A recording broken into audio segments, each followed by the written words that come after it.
Standard six science सबक number 1 कुदरती वसाइल हवा पानी और ज़मीन। ज़मीन और पानी का तनासुब।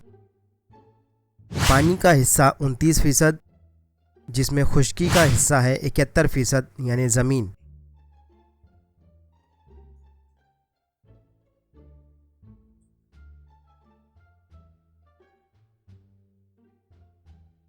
हवा में मुख्तलिफ अज्जा का तनासुब। नाइट्रोजन 78%, ऑक्सीजन 21%, ऑर्गन 0.9%, दूसरी गैसें और दीगर अज्जा 0.7%,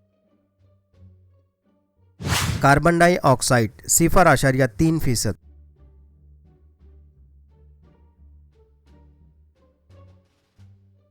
ज़मीन पर पानी की तकसीम।